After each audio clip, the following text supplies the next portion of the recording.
रामपुर में जोधा सिंह नामक एक किसान था। वह बहुत ही कंजूस था। उसकी बेटी की शादी होने वाली थी,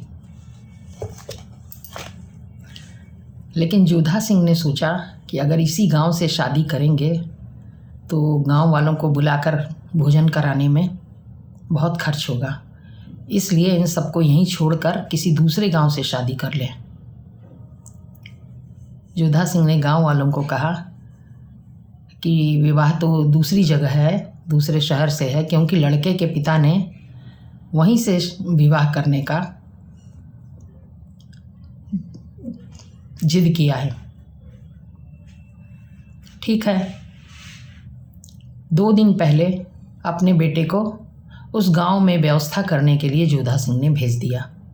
इसके बाद 1 दिन पहले, विवाह से 1 दिन पहले, वह एक बैलगाड़ी में अपनी पत्नी, लड़की और एकदम निकट के रिश्तेदारों को बैठाकर चल पड़ा।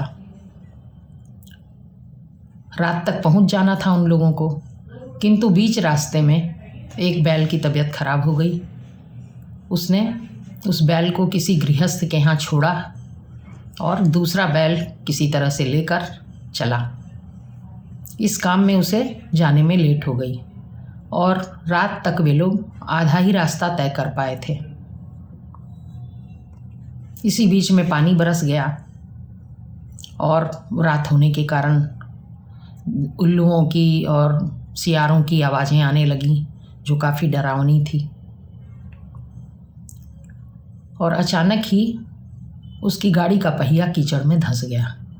सब लोग गाड़ी से उतर पड़े, बहुत कोशिश की कि गाड़ी के पहिए को निकाल लें, लेकिन वह कीचड़ से निकल ही नहीं रहा था।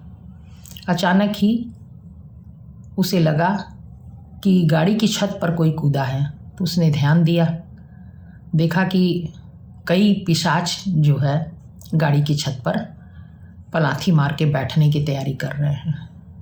उसने पूछा, तुम लोग कौन हो? बोले, हम लोग नाटे पिशाच हैं। किंतु नाटे पिशाच ने तुरंत प्रश्न किया उससे कि तुम लोग लेकिन यहाँ क्यों आए हो? यह तो स्मशान है।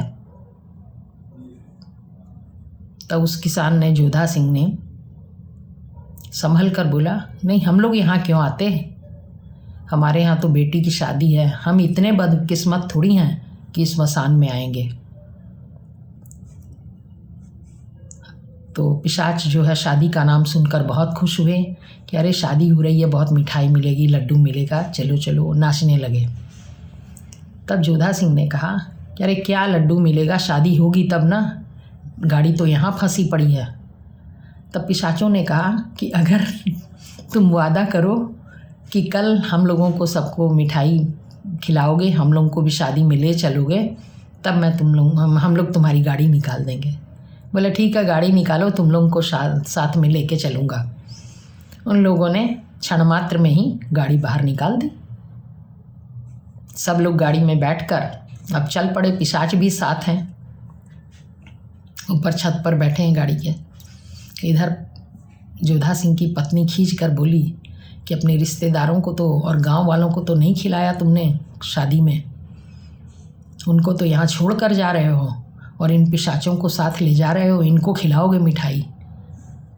तो बोले, अरे चुप रहे, मैंने रास्ता ढूंढ लिया है। बोले, वो कैसे? बोले, रास्ते में चलते चलते सुबह हो जाएगी, सुबह होते होते पिशाचों को भागना ही है, रोशनी होने के बाद पिशाच साथ नहीं रहेंगे। ये बातें धीरे धीरे कर रहे थे वो लोग। तो उसने कहा कि ये गाड़ी की रफ्तार तो बहुत तेज़ है, इस रफ्तार से तो जो है ये सुबह होने के पहले ही पहुंचा देंगे हम लोगों को। फिर तो इनको खिलाना पड़ेगा, तुम ही देखना, मैं नहीं देखूंगी ये सब। पत्नी ने जोधा सिंह से कहा। जोधा सिंह ने कहा, मैंने एक और रास्ता ढूंढा है, चलो, वहाँ देवी का मंदिर है, गाड़ी को देवी के मंदिर के आगे रोकूंगा और कहूँगा पिशाचों से कि चलो मंदिर में ही है शादी, चलो अंदर चलो।